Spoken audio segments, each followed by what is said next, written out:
Hi, Representative Ken Ivory here on the second to the last day of the legislative session. By the time you get this, the session will be over. And I wanted to just share with you some of the things that happened in the session, some of the lighthearted moments, some of the fun that we have, and then some of the important things. I still have a bill that is on the Senate board that's going to be a race against time. It's House Bill 391. This is where if the school districts don't have very specific policies to protect children from sexual abuse in school, they've waived governmental immunity.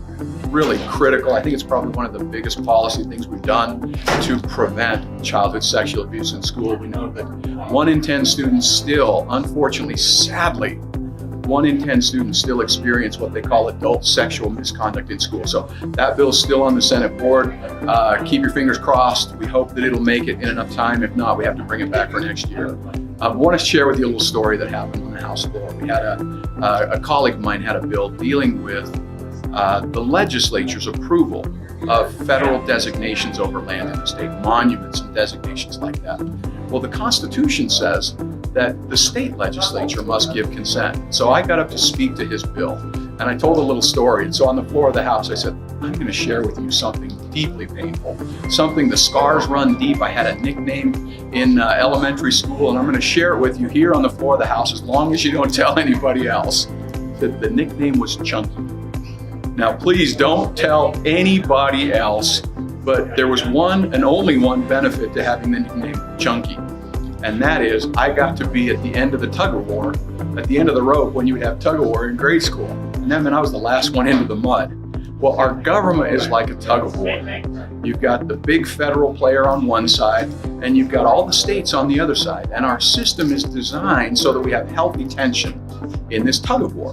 And without the healthy tension, our system doesn't have a foundation. It's built on that healthy tension. And if the states drop the rope, either because we're paid to drop the rope, we're afraid to pull on the rope, we forgot why we were pulling on the rope in the first place, that healthy tension that's called federalism doesn't exist. And so as I spoke to the bill, I said, and this is critical, it's imperative that in the Constitution, the legislatures and only the state legislatures are to give consent for the federal government to exercise jurisdiction over our land. So let's be chunky and pass this bill.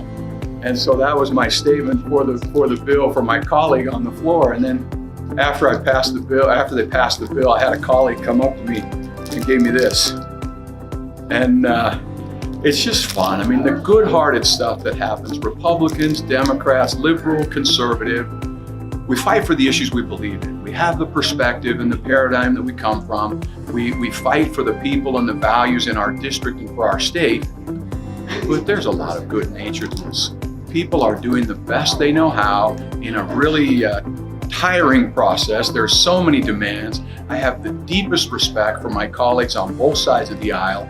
And just so you know, you see in the newspaper, you'll see the 10% of the time that we disagree, and that makes the headlines. We agree 85 to 95% of the time on the policy that affects the life, liberty, the property of the people of Utah. Just want you to know I'm honored to be in this process. I'm honored to work with these good people. I'm honored to be your representative. I look forward after the session to visiting with you, sharing with you the things that we did in the legislative session, answering any questions you have, and then of course, now's the time right now to start looking for next year and planning on the things that we might need to look at and do and refine.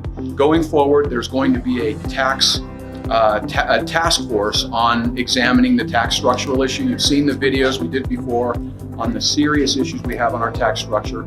I was successful in slowing the process down. You know, I was the only no vote on the Revenue and Taxation Committee to HB 441. Probably one of the best votes I cast this whole year to slow the process down. If it's the wrong way, it's the wrong thing, and we're gonna take a fresh look. We're gonna get throughout the state. We're gonna get the input from everyone on how we fix this serious structural tax issue. So I look forward to hearing from you on that.